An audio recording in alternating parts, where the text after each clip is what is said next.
berapa orang ditugaskan ke sana ketika kloter kedua itu? Ya, kita buat list siapa saja teman-teman relawan yang mau gabung dan alhamdulillah ternyata di situ banyak banget teman-teman SSC yang semangat gitu kan. Yang saya jadi perhatian saya adalah tentang anak-anak yang ada di sana. Ya. Jadi kita itu harus siap siaga, apalagi anak-anak.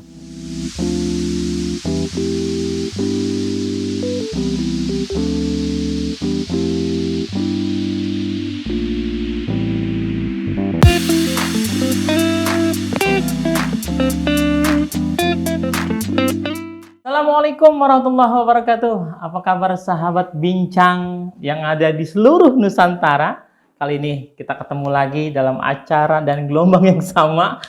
Biasa acara kita yang selalu dinanti-nanti di setiap orang yang saat ini. Kalau nggak salah, aduh lupa saya tuh jadinya. terlalu tegang Pak, terlalu tegang. Acara kita saat ini, jangan lupa. Acara Bincang Sahabat yang kita akan ketemu dengan para orang-orang yang super, orang-orang yang paling hebat ya, yang saat ini sudah mempunyai rasa sosial yang tinggi ya, dimanapun dia berada. Nah, kita akan bicarakan kali ini, kita akan bicara tentang tema masih bencana. Bencana yang ada di Indonesia saat ini memang lagi banyak-banyaknya. Pas akhir-akhir tahun ini luar biasa, di Indonesia itu selalu banyak bencana. Nah, kali ini kita sudah tahu bulan Desember ini adalah di mana di salah satu tempat, yaitu di Jawa Timur, tempatnya di Lumajang, ada salah satu gunung yang erupsi, yaitu Gunung Semeru. Ya, tepatnya pada tanggal 4 Desember waktu lalu ya. Nah, di situ banyak terjadi bencana yang dahsyat sekali, dan banyak sekali bencana ini korban bencana yang saat itu ada, kalau nggak salah yang meninggal kurang lebih ada 48 orang, terus yang hilang juga ada 22 orang, dan rusak parah terjadi di satu tempat itu. Nah, saat ini saya sudah mendatangkan salah satu relawan dari satu yayasan, yaitu Sahabat Yatim, yang waktu itu terjun langsung ke bencana Gunung Semeru tersebut. Nah, alhamdulillah beliau sudah hadir di sini dan kita akan menyapa beliau saat ini. Assalamualaikum warahmatullahi wabarakatuh, Pak. Waalaikumsalam warahmatullahi wabarakatuh. Alhamdulillah. Sebelumnya Pak, sebelum kita jauh nih, ya saya mohon maaf nih, kita perkenalkan dulu Pak ya. Baik. Nah, setelah itu baru nanti saya mau ngobrol-ngobrol sama Bapak, kita santai saja Pak. Baik. Di bincang-bincang sahabat ini. Silakan Pak. Saya kemana nih? Ke sana ya. Ke sana. Ke Bapak ke sana. Silakan, mau kemari mau ke sana silakan, penting jangan ke saya. Baik, Assalamualaikum warahmatullahi wabarakatuh. Perkenalkan, saya Tisna atau Kang Tisna dari relawan saya Sahabat Yatim atau komunitas SSC dari Lasnas Sahabat Yatim Indonesia. Semangat. Perlu semangat apa gimana? Indonesia harus semangat. Indonesia gitu. Indonesia. Oke. Udah gitu aja Pak. Umur. Ya. Saya masih kelihatan muda ini, jadi saya kelihatannya takutnya tuaan saya gitu. Ya. Kalau umur sih alhamdulillah saat ini sudah 17 lari. 17 lari berarti 18 gempor ya. 18 gempor. Ya, lahiran kemarin lah, belum lama. Belum lama lah gitu ya. Alhamdulillah. Jadi semangatnya masih luar biasa. Oh, jadi Pak Kang Tisna ini adalah salah satu relawan ya dari Sahabat Yatim. Sahabat Yatim Indonesia ya, yang dikirim waktu itu ke bencana Gunung Semeru. Ya Pak ya? Betul. Nah, sekarang saya banyak pertanyaan nih. Buat Kang Tisna, tolong. Sulit nggak nih?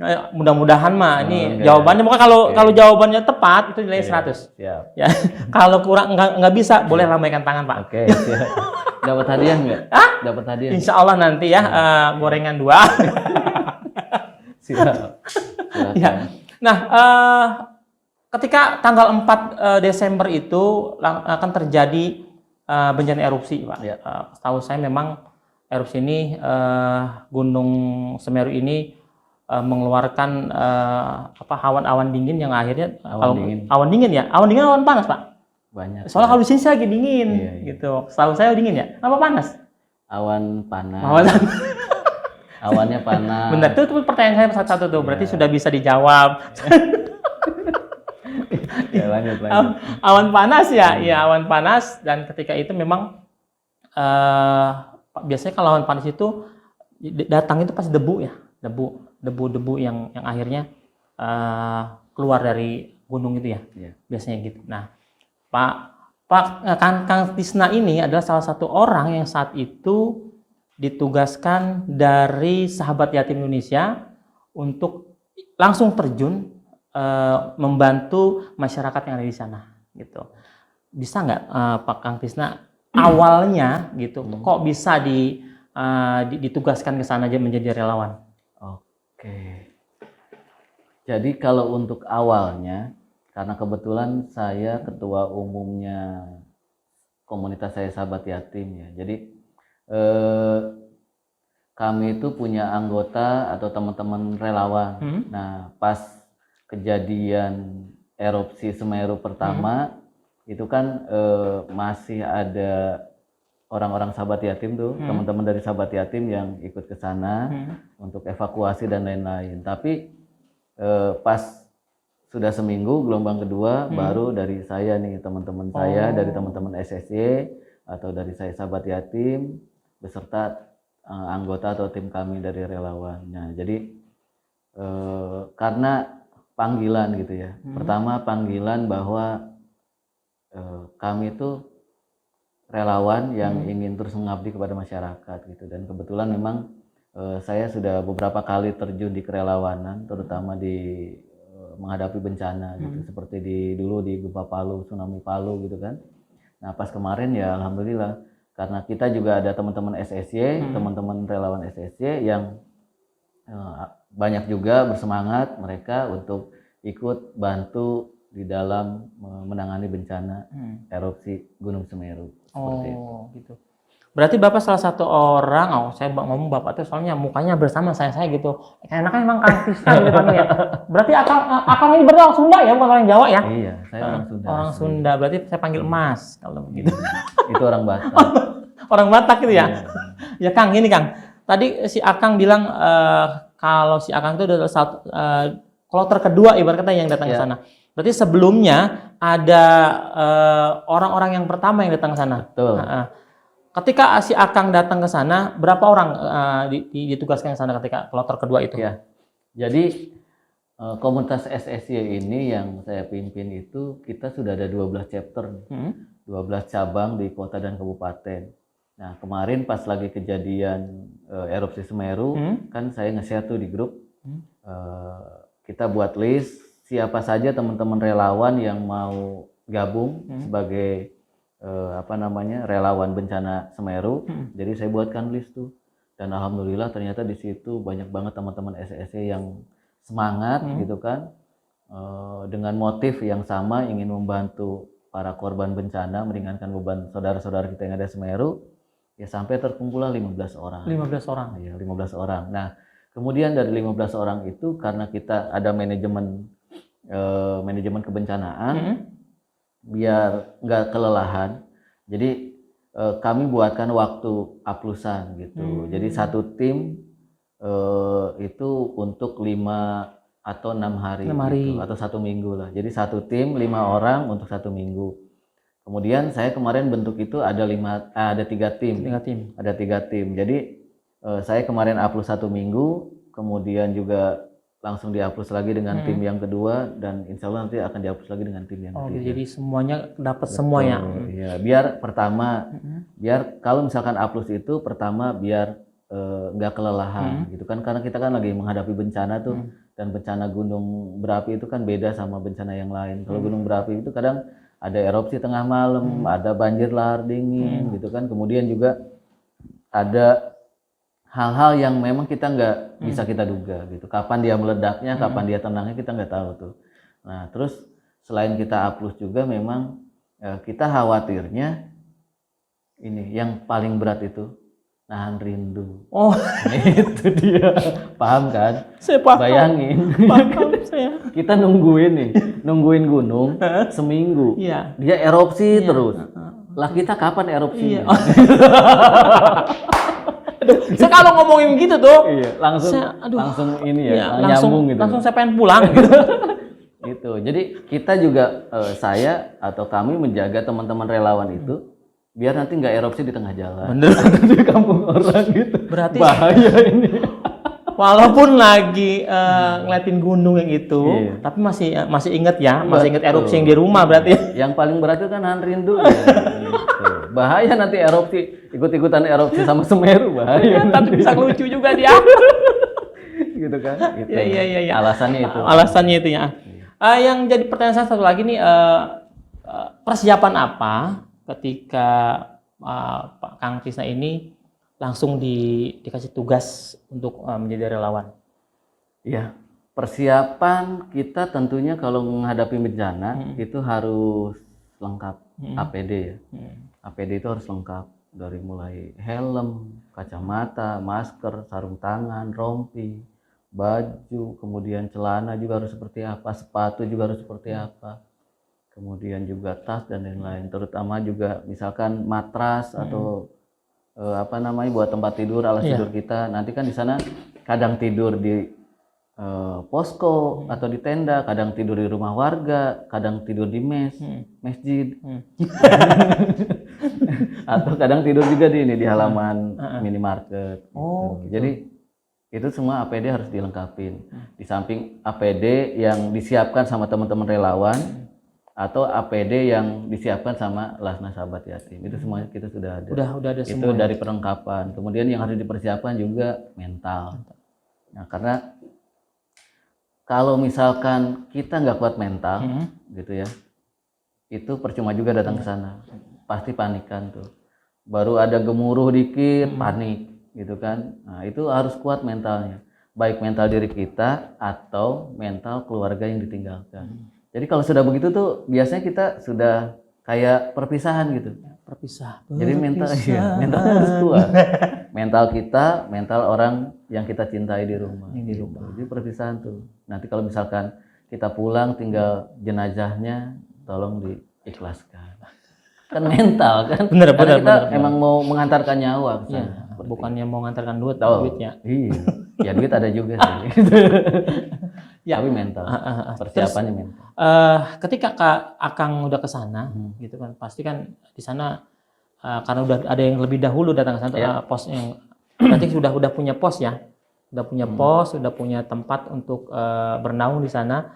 Yang jadi pertanyaan saya, ketika Akang ke sana, bagaimana keadaan saat itu?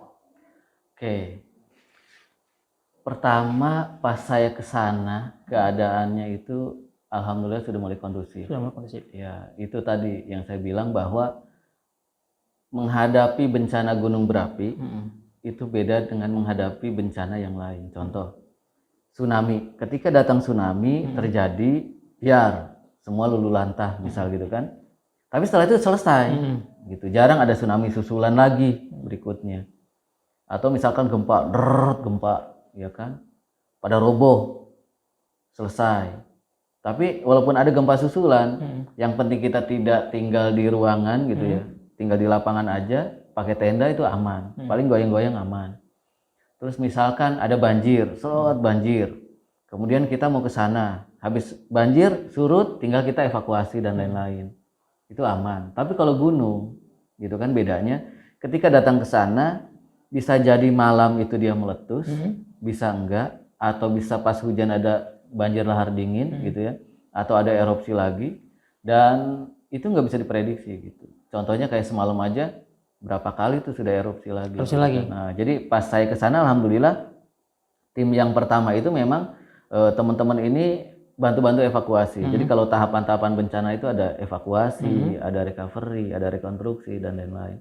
Nah, jadi teman-teman pertama itu dari Lasna Sahabat itu mereka mengkondisikan titik-titik di mana ada relawan, kemudian di mana ada pengungsian, kemudian mereka mendirikan dapur umum gitu. Nah, kemudian bantu-bantu evakuasi. Nah, kemudian pas datang kami, nah kami sudah siap banget gitu kan. Pertama kami ya sudah mendirikan, pas datang ke sana kita sudah bawa logistik gitu kan. Kemudian sudah bawa posko, tenda gitu. Kemudian kita sudah bawa kendaraan dan lain-lain, bawa tim yang memang kita sudah siapkan untuk menangani hal-hal yang sudah diprediksi sebelumnya seperti itu. Jadi kondisinya sih pas ke sana alhamdulillah sudah mulai kondusif. Sudah mulai kondisi. Iya, tapi ya gitu, gunung itu kadang malam-malam itu misal hujan. Pas hujan itu warga itu udah siap ngungsi. Oh gitu. Nah, karena kita jaraknya itu kurang lebih kalau ke gunungnya itu sekitar 3 kilo. Gitu. Jadi dari sana kadang kalau misal hujan nih nanti ada aliran ini apa namanya lahar dingin. Lahar dingin. Nah, itu yang agak khawatir karena pas posko kita itu kalau dari aliran lahar dingin itu jaraknya lurus sebenarnya begini. Lurus banget ke posko kami. Nah, cuman sungainya sebenarnya belok ke sana. Gitu, belok ke sana. Tapi kalau misalkan banjir itu pasti lurus. Pasti kena gitu ya. Pasti kena. Dan alhamdulillah sih sampai sekarang masih ketahan rumah yang paling atas. Gitu. Kalau rumah itu mulai satu roboh ya nyampe juga. Ya soalnya saya lihat di media sosial atau di TV gitu kayak banyak rumah-rumah yang terendam dengan tertutup sama abu-abu. Apa itu benar-benar terjadi gitu? Betul. Itu yang paling parah desa apa tuh kira-kira situ? Saya boleh minum dulu? Oh iya. Kita ngomong dari tadi ya. Tapi tadi saya belum nyuruh minum, belum nyuruh apa. Oh iya. Saya lupa. Oh iya, ini ada namanya susu, ya susu asli murni. Ya ini terbuat dari panen rasa nih, panen rasa dan susu asli bener-bener asli ini yang terbuat ini dari Milmik. Milmik? Iya, memilk. Iya. Luar biasa enaknya. Biasanya kalau mau minum jangan langsung begitu sebenarnya, dikocok dulu tuh. Iya, kalau nggak dikocok nggak enak. Iya, kan biasanya kalau lebih tegang dikocok dulu. Bukan, saya kan biasa di bencana gitu. Oh iya. Jadi ngelihat gini tuh haus gitu. Oh gitu. Oh iya. Ditawar-tawarin. Nah, ini pokoknya iya, saya lupa gitu. Ini wah, enak tapi ini ya. Wah, luar biasa ini enak memang. Ini susunya susu apa asli? Asli sapi. Jadi bukannya apa sih namanya ya? Saya minum ya. Iya. Dan ini juga dibuat susunya dimasak dengan pasteurisasi. Jadi nggak langsung kena api gitu. Api. Mantap. Dan dengan kepanasannya itu hanya 80 sampai dengan 85 derajat gitu. Jadi benar-benar. Jadi sampean juga promosi nih. Hah? Ini saya promosi. Ini promosi ya. Oh, ini jadi endorse-nya ini. Iya dong, gitu kita punya. Sponsornya Mimil. Iya, Milmik, wah susu. Mil. Kadang saya susah gitu. Malum lah kita kan jarang Sip. Saya juga mau minum juga. Iya. Emang saya tiap hari minum ini. Oh gitu ya. Tadi apa ya pertanyaannya? Ya lupa. Bobanya juga luar biasa. Ada bobanya ya. Ada bobanya. Pokoknya kalau ada teman-teman yang nggak senang dengan susu murni, biasanya kan kalau susu murni kan asam atau rasanya amis. Tapi kalau di Milmik susah kadang memil ya. Mimil. Kok situ yang bisa ya? Iya, susunya ini benar-benar dimasak dengan cara baik gitu. Enak Pak. Iya, minum lagi. Ya. Sip. Nok. Pertanyaannya apa tadi ya? Makan dulu ah. Sambil santai, Pak. Ada pertanyaan yang yang tadi ya lumpur. Iya, lumpur itu. Rumah banyak kerendam. Di mana sih desa yang paling parah? Yang paling parah itu. Jadi gambar-gambar yang atau foto-foto yang memang rumahnya terendam itu bukan sama debu. Tapi itu terendam sama material aliran lahar dingin, banjir lahar dingin. Jadi bukan debu ya? Bukan debu gitu. Kalau debu itu pas ketika erupsi kan ada awan panas tuh. Nah, alhamdulillahnya 2 kali erupsi itu awan panas kan keluar tuh, langsung hujan. Oh. Jadi ke bawah hujan, jadi aman tuh, nggak apa namanya, nggak ngerusak gitu kan. Nah tapi bahayanya hujan di gunung itu banjir lahar dingin. Jadi dari atas yang harusnya lava atau lahar ini panas gitu kan, kemudian setelah itu karena hujan jadi itu dingin, tapi itu banjir material, ada pasir, ada batu dan lain-lain. Nah itu nguruk rumah-rumah warga gitu kan. Ada berapa desa gitu yang terkubur. Kemudian juga di situ juga ada aktivitas tambang pasir. Jadi di situ banyak mobil-mobil truk, terus kemudian bulldozer gitu kan, atau beko-beko yang terendam juga. Semua habis gitu ya situ, terendam semua. Mungkin Kang Tisna boleh pernah dapat informasi gitu, berapa orang yang meninggal akibat erupsi Gunung Semeru ini, terus berapa jiwa yang terkena dampak ini gitu. Enak ya? Iya. Haus. Aduh, ini bintang tamu kita bener-bener haus banget. Maklum. Relawan itu gitu. Iya. Ya, Belum tahu ya, prinsip relawan itu ketika ada makanan makan gitu. Karena suatu saat orang lain makan, kita nggak makan. Jadi pas ada makanan istirahat, makan, minum. Nanti pas tugas orang lain makan, kita mah nggak makan. Oh, kayaknya ini punya pengalaman punya pengalaman seru nih ketika di apa namanya, di tempat-tempat kayak seperti itu bencana. Tapi bentar dulu, saya mau tanya itu dulu yang tadi, ntar baru dijawab. Apa pertanyaannya? Ini gara-gara minum ini jadi lupa yang lain. Terkesima enaknya ya. Serius.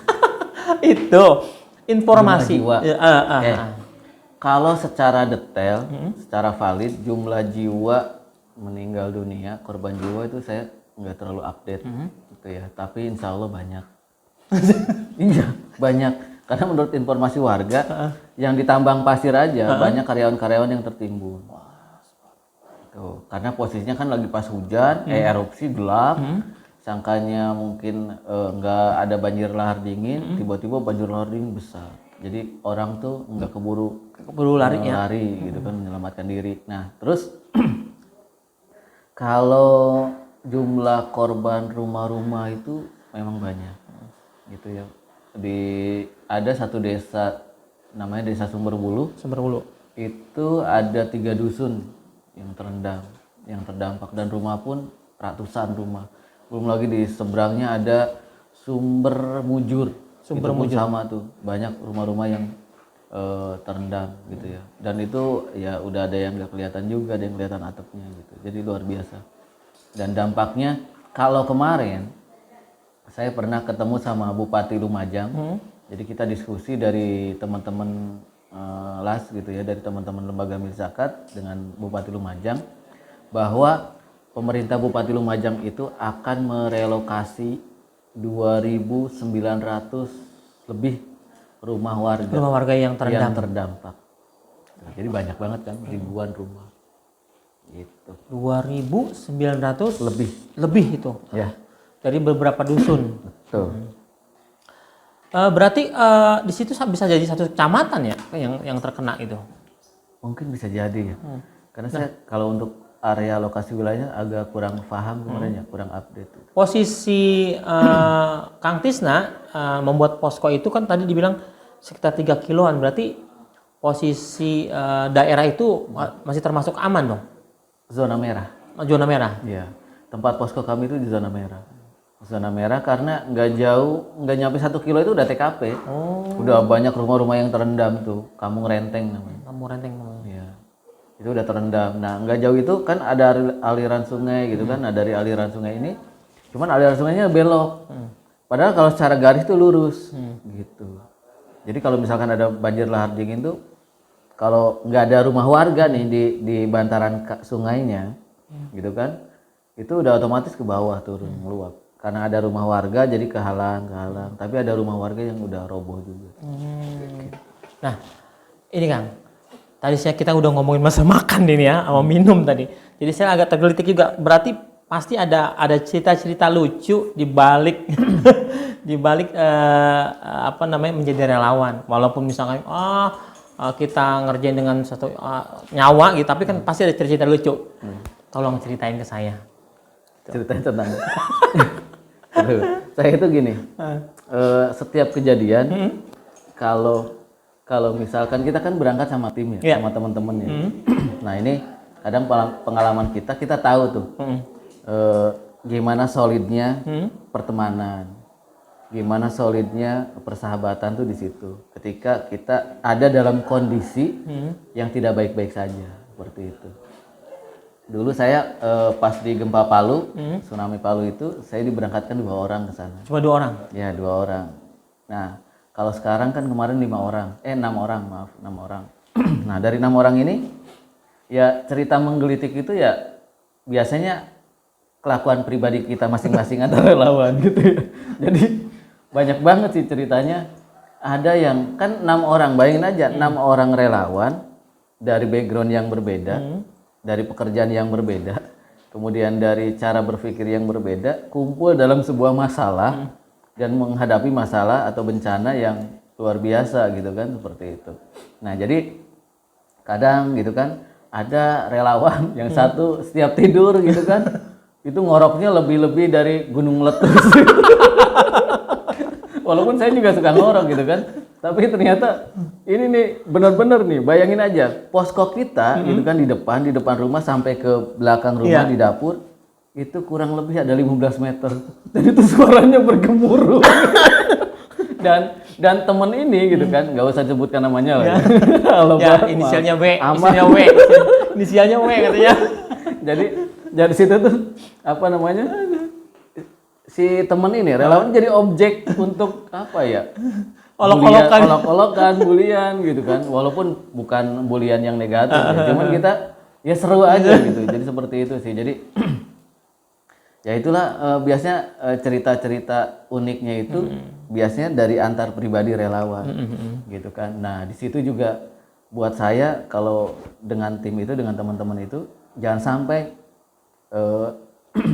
kita sedang menghadapi bencana gitu kan agak biasanya panik gitu ya kalau ada sesuatu. Nah jangan sampai rasa panik, kemudian rasa was-was, kemudian juga kadang rasa capek gitu kan, pasti kan ada tuh. Jangan sampai merusak gitu kondisi atau semangat kita. Makanya hal-hal yang lucu yang terus kita angkat gitu, supaya nggak tegang. Iya, supaya nggak tegang, supaya nggak ini gitu kan. Terus kita juga enak gitu kan ininya. Jangan sampai ada kesalahan dikit kita salah-salahkan, dibesar-besarkan. Kan harus kompak.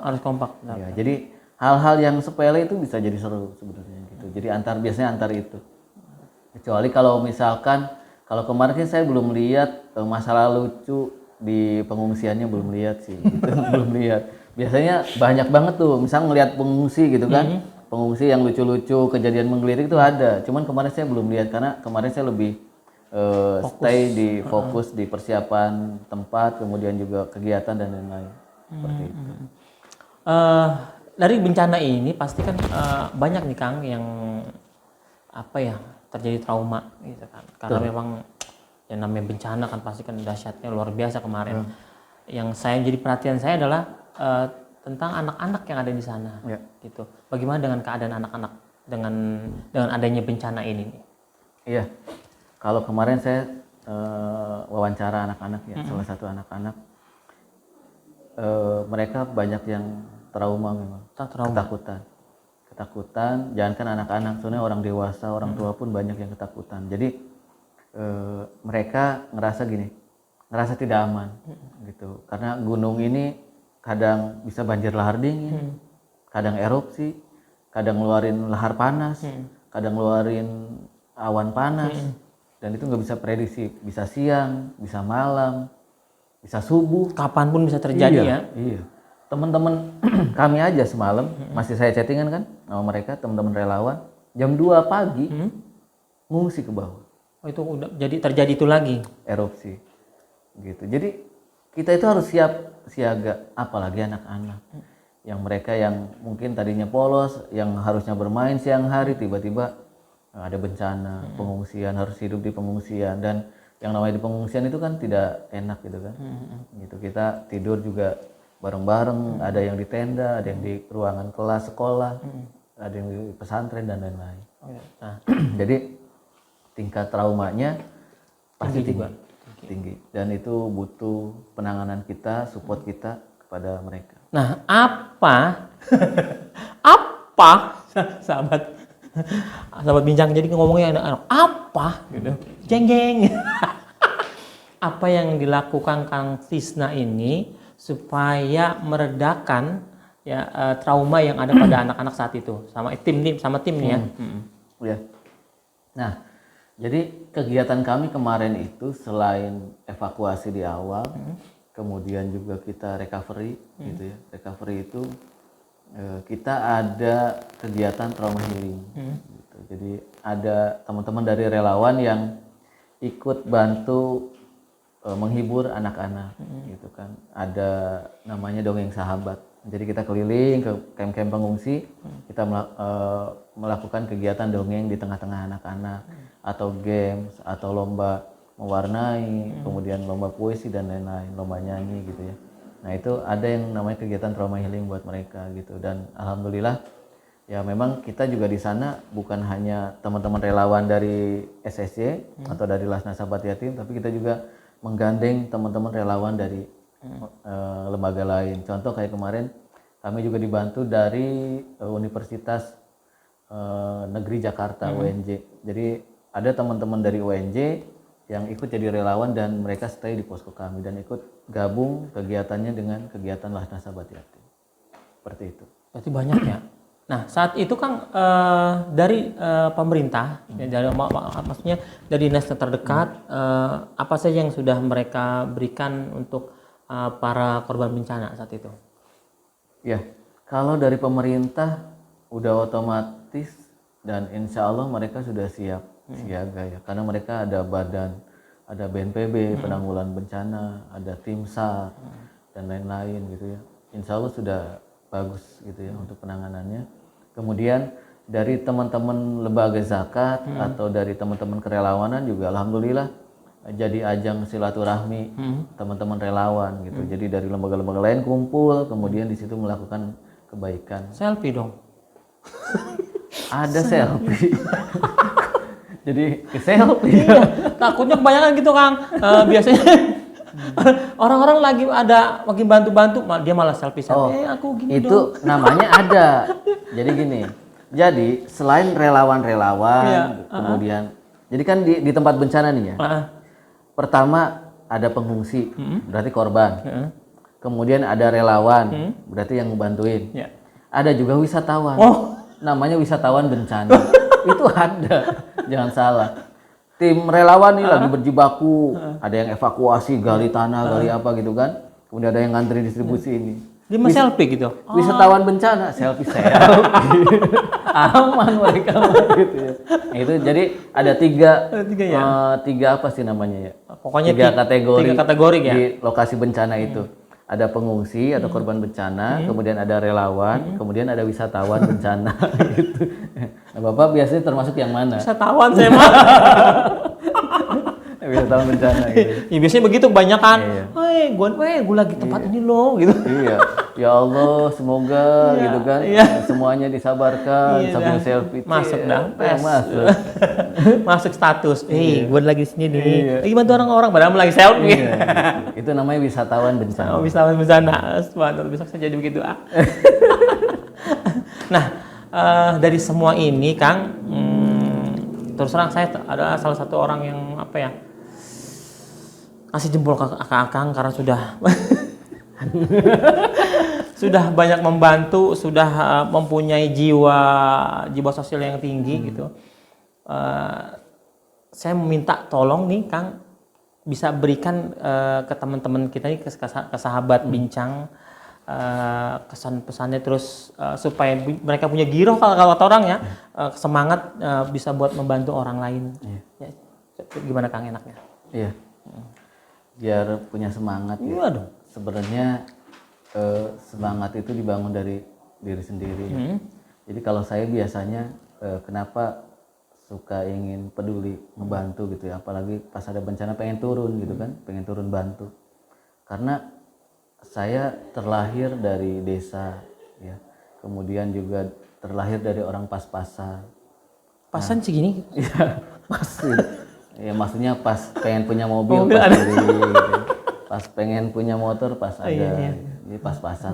Jadi bukan kekurangan sih, pas-pasan. Gak mau saya juga kekurangan. Nah, jadi buat saya ketika kondisi kita nih yang pas-pasan ini, kemudian misalkan kita tahu bahwa ketika kita menolong orang gitu ya, ketika kita menolong orang maka Allah juga akan menolong. Amin. Disitulah semangat yang harus kita bangun. Jadi kalau misalkan dulu ya jujur aja saya orang yang malas sampai sekarang mungkin ya. Kemudian nakal ya gitu kan. Kemudian juga ya lain-lain lah gitu kan, temperamen juga gitu. Nah, tapi ketika melihat kejadian-kejadian gitu ya, banyak orang-orang yang di luar sana lebih parah dari kondisi kita, kemudian janji Allah juga jelas, ya alhamdulillah gitu kan, kita jalanin, saya jalanin, dan saya juga banyak termotivasi juga dari orang-orang. Saya suka banyak nanya gitu kan, kenapa sih kamu mau bantu orang, kenapa sih kamu mau evakuasi orang yang kena bencana, kenapa sih kamu mau sedekah gitu ya. Ternyata jawabannya satu, mencari kebahagiaan. Dan kebahagiaan yang paling tertinggi itu adalah ketika kita sudah memberikan kebahagiaan diri sendiri, kita melihat kebahagiaan orang lain itu, dan kebahagiaan yang paling tertinggi itu adalah ketika banyak orang lain gitu ya, banyak orang-orang yang mendoakan untuk kebahagiaan diri kita. Amin. Itu kebahagiaan tertinggi buat saya, dan mungkin buat teman-teman relawan yang lain. Support yang paling tinggi dari siapa, Kang? Istri mensupport semua kegiatan Akang ini. Istri mensupport kegiatan saya dan nggak banyak tanya gitu. Kan biasanya ya nggak tahu sih. Kalau saya mungkin karena sama istri itu udah kayak gimana ya, udah Sama kayak suami istri gitu ya. udah ngerti lah. Maksudnya apa karena saya udah dicuekin gitu, terserah gitu mau balik mau enggak. Enggak juga. Jadi gini, kadang ada orang yang ngerasa istri ya, tapi nggak tahu sih istri orang. Kalau istri saya sih alhamdulillah, saya pergi kemana juga, ya silahkan, apalagi itu hal yang bermanfaat. Gitu. Jadi istri buat saya yang support, karena dia tidak pernah pertama melarang, apalagi mencak-mencak, ngomel-ngomel, apalagi ketakutan kalau dia ditinggalin, gue mau ngapain, mau apa, jadi apa gitu, nggak pernah. Mungkin karena mentalnya terbentuk ketika kita atau ketika saya mungkin dalam ujian-ujian, alhamdulillah. Oh, mungkin dia mau nyari yang lain kali. Jadi seperti itu. Atau mungkin saya juga kadang suka curiga gitu, sama istri saya ini. Kenapa? Kenapa dia kok ikhlas banget gitu ya? Iya kan? Bener gak? Ya benar. Apakah dia ikhlas karena memang saya berjuang di jalan yang benar gitu ya? Atau ikhlas terserah lu pulang apa enggak gitu ya? Nah itu yang masih jadi pertanyaan. Nanti saya pulang dari sini saya tanya. Saya tanyain nanti. Tanya. Gitu ya. Takutnya begitu doang ya. Iya. Tapi salah sih. Saya yakin orang-orang kayak istrinya Akang, saya yakin emang orang-orang yang udah ikhlas kan mungkin. Ikhlas kan? Terserah. Gua ikhlas. Lu mau meninggalkan gua ikhlas. Ya, tapi alhamdulillah sih memang. Alhamdulillah ya. Soalnya apalagi di sana kan banyak wanita-wanita yang ditinggalkan suaminya di sana. Banyak nih ya cerita ya. Jadi kan relawan itu kan kebanyakan ya bukan cewek ya, cowok kebanyakan. Cowok tuh tahu sendiri lah. Kadang kita itu speak doang. Ya, speak English. Om doang gitu kan, ngomong doang. Gitu. Nah, di bencana itu banyak apa sih namanya? Korban-korban bencana yang mungkin suaminya meninggal. Janda-janda, bukan janda tua saja, tapi janda muda juga banyak gitu kan. Nah, ada juga gitu yang memang istri relawan itu yang posesif gitu kan. Dia tuh ngerasa khawatir, ngerasa ini. Kamu di situ sama siapa? Atau lagi pas foto bareng, padahal itu pengungsi gitu kan. Langsung sensi tuh, ngomel-ngomel itu. Pernah nih. Dulu pertama kali begitu. Oh, begitu. Misalkan nih saya foto bersama nih sama teman-teman relawan. Kan teman-teman relawan bukan cowok doang kan, ada cewek juga jejer. Sama juga tuh ngomel. Tapi saya buktikan saya setia. Selingkuh tidak akhir. Saya orangnya tanggung jawab gitu ya, alhamdulillah. Nah, setia ya. Ya sampai sekarang udah alhamdulillah diikhlaskan Ikhlas. gitu. Ingat. Cuma masih tanda tanya ikhlasnya seperti apa gitu. Kasih 3 syarat Mi kalau mau minta lagi. Gitu. Alhamdulillah. Ya, luar Nomor biasa. 1 istri. Nomor 1 istri ya. Yang selalu mensupport Akang ini untuk selalu mengikuti kegiatan-kegiatan sosial ini. Karena dia bikin tenang ketika saya nggak ada, anak-anak terurus gitu kan, terawat, kemudian nggak pernah keluh kesah gitu. Udah berapa tahun sih nikah Kang?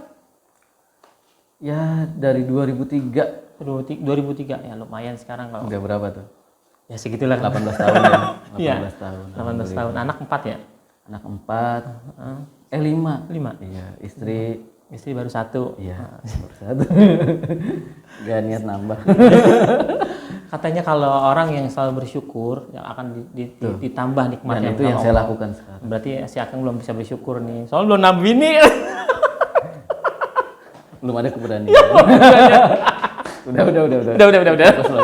Bahaya nanti bahaya. Kang, terima kasih banyak Ya. nih sudah mampir di sini di Bincang Sahabat, sudah memberikan waktu luangnya, sudah memberikan pengalamannya kepada kita semua. Semoga apa yang Akang ceritakan pada hari ini, pengalaman-pengalamannya bisa bermanfaat buat kita semua dan bisa menjadi semangat buat teman-teman yang sahabat-sahabat bincang pada yang nonton kita semua Kang nih. Ya, terima kasih Kang sekali lagi. Sama-sama, Terima kasih terima banyak. kasih. Ya, itulah bincang-bincang saya dengan orang yang paling hebat itu Kang Tisna. Semoga dapat bermanfaat ya untuk kita semua dan mudah-mudahan kita menjadi salah satu orang yang selalu mempunyai rasa sosial yang tinggi untuk saudara-saudara kita yang membutuhkan. Terima kasih. Bincang-bincang sahabat. Assalamualaikum warahmatullahi wabarakatuh.